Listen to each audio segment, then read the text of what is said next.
Nehla Javed, a labor lawyer. Today my topic is how to conduct a domestic inquiry in an industrial and commercial establishment. I have selected this topic because there is no prescribed procedure in any law for the inquiry. So today we will try to discuss what are all those parameters which should be taken into consideration for conducting an inquiry, so that this inquiry may be acceptable to the employer, employee and court of law as well. Because in the absence of any written prescribed procedure, when an employer conduct an inquiry and when it is challenged before a court of law, so many times the court declared it as a defective inquiry. So because of this defective inquiry, an innocent person may suffer from the inquiry and a culprit may get benefit of it. So I will try my best to describe the procedure of domestic inquiry.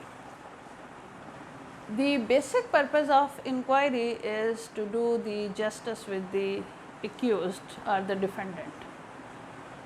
So it is our responsibility to provide the accused all the opportunities to defend himself.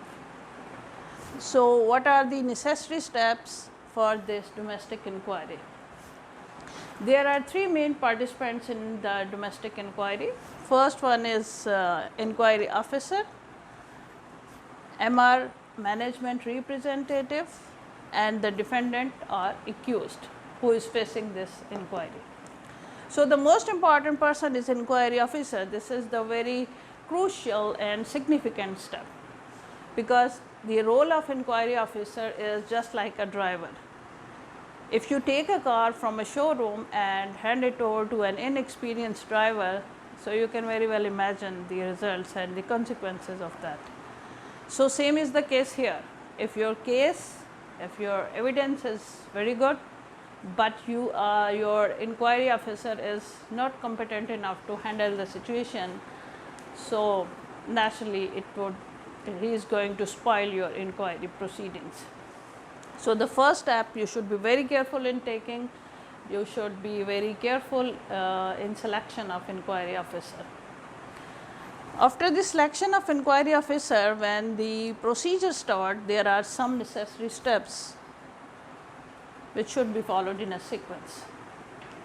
So the first step is when accused will reach the time and place, whatever the venue is already conveyed to the accused. So when accused will come, the inquiry officer, the first step taken by him would be the attendance.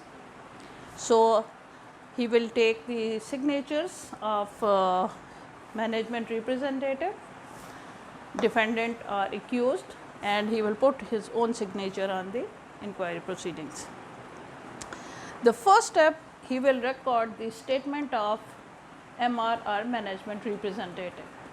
So he will record his statement, and then he will provide all those documentary evidence, all the whatever he has, a charge sheet, reply to charge sheet, and all the evidence and documentary record he will submit before the inquiry officer. And it is the duty of inquiry officer to record all the statements and every single word. After the statement, the management representative, he will, if he want to produce any witness, so the inquiry officer will call him to produce his witness. So when the statement of management representative is completed, then the inquiry officer will call the defendant for cross examination. So the defendant will cross examine the management representative. After the cross examination, so inquiry officer will ask the management representative if he want to produce some witness, and if he has some witness, so the witness will record his statement, and again the defendant will cross examine the witness of management representative. So this is going to, here the first step is completed. Now if he has no more witness, then we will come to the step number 2. So, now the inquiry officer will call the defendant or accused to come forward and record his statement. When his statement is completed, now the inquiry officer will invite management representative to cross examine the accused.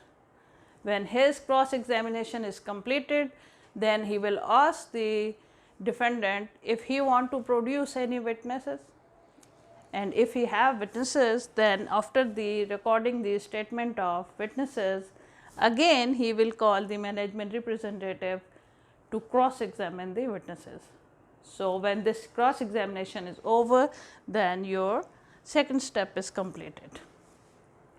When your inquiry is completed, the inquiry officer will take the signature, again take the signature of accused management representative on the paper, in the end of the paper, but it is better to take the signature on each and every paper.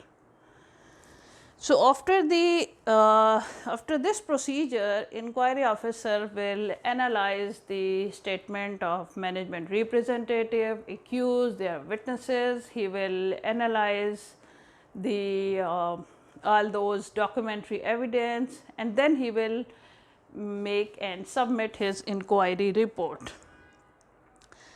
In this inquiry report, he may recommend some punishment, but that is not necessary, and this recommendation is also not binding on the management for their decision.